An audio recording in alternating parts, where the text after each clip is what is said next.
Hello, Gemma Gilbert here. I am here to talk to you today about how you know when it's the right time to move from a one on one service to a one to many program, which might be like a group program or some sort of course with some live accountability, but essentially there's more than one participant. And often people want to do this. And I see a lot of people do it almost too early. And the danger of doing it too early is essentially you don't get the number of people you need to run the actual thing. The definition of group, right, is that you have more than one person, maybe 3 or 5 or 10 people joining you for it. So I'm going to walk you through 5 signs that you are ready, and some are more emotional and some are more practical, as in ideally have this in place. So number one, a sign that you are probably ready to move from one to one to many is if you begin to feel a little bit resentful whenever you have a one-on-one call with a client. This happened to me when I took on too many one-on-one clients, and I found my energy around the calls, and probably because the amount of time it was taking up and how much coaching I was doing wasn't in the right place, and I actually wasn't able to serve as deeply as the standards I hold myself to. So if you are already feeling like that, if you are already feeling like you are holding a lot of energy with the number of one-on-one clients you have, and that kind of resentment is beginning, that's a more kind of emotional sign that you might be ready to move on.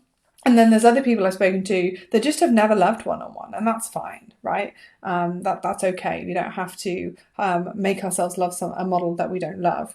There are benefits to starting with one-on-one, which I'm going to kind of come on to.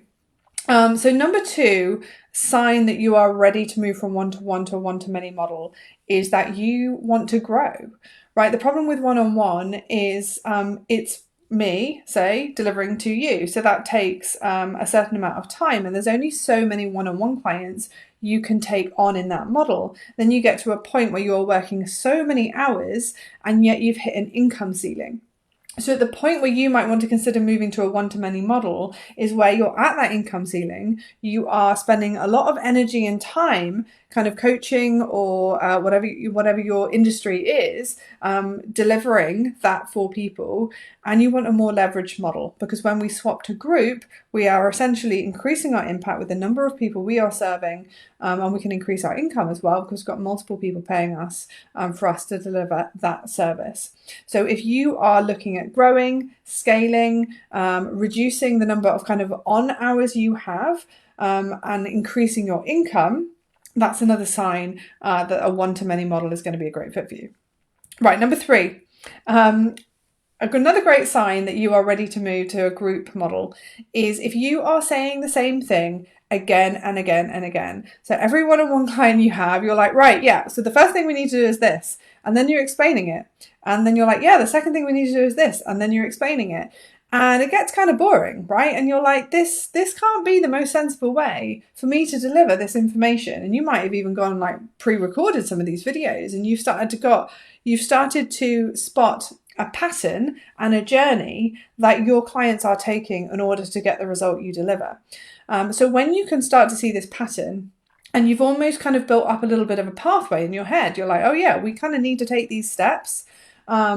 That will get them that result. Now that's a great sign that you've got the makings of a program there, because all you need to do is grab that content, whack it into a pathway in a more structured way, and then you can put a group or a cohort or more people through that pathway. So if you're repeating yourself a lot and you're getting kind of bored of that, you're probably ready to turn this into a bit of a curriculum. Right, number 4 is a practical one, right? So the danger of launching a group program too early is that you just don't get the numbers for it, right? And this is a mistake I see a lot of people when they launch memberships when they've got no audience. So ideally, if you are going to launch a group program, you can think of 3 to 5 people that would be a good fit for it already. Now, for me, for my first group program that I ran 2 years ago, I had, over the course of the last year before that, had a number of people, quite a lot of people, say no to my one-on-one service because of price or time or whatever the objection was, right? So when I designed my group program, I was able just to reach out. I didn't have to launch it. I didn't have to shout about it. I just reached out to these 5 people and said, hey, I've got this program that I think could be a good fit for you. Are you interested in talking about it? And that's a really good basis for starting a group program if you know people that are a good fit. If you can't think of anyone that could be a good fit for your program, that's suggesting to me you've got a bit of legwork to do in your marketing, in your conversations, in your networking to really understand the problem that people are having and build those connections so you can serve there. Which brings me on to the last one, which is ideally you have an existing audience. It is very, very hard to launch a group program if you've got nobody to offer it to, if you're entirely reliant on other people.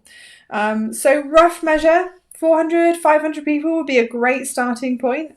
Now, it's not essential in that if you have a very strong network, for example, say you get all of your clients by referral, and you've actually got this incredibly strong network that you could reach out to and be like, hey, I've got this program, can you think of anyone that's a good fit for it? So if you've got that referral network in place, that could be the audience itself. But if you've got no network and no existing audience, it's very, very hard for you to generate multiple leads at once for a group program, right? So quick recap. Number one sign, you're beginning to resent your one-on-one clients. Number two, you want to grow, right? You've hit an income ceiling.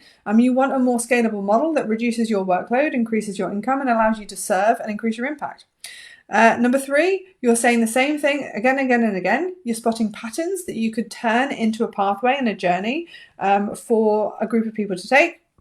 Number four, you can think of 3 to 5 people that would be a great fit for it. And number 5, you do have an existing audience or a very strong network of 400, 500 people. If you can say yes to most of those things, that's a good sign that you're ready.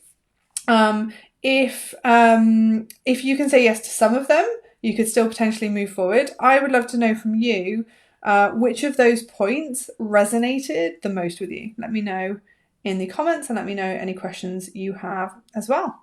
See you later.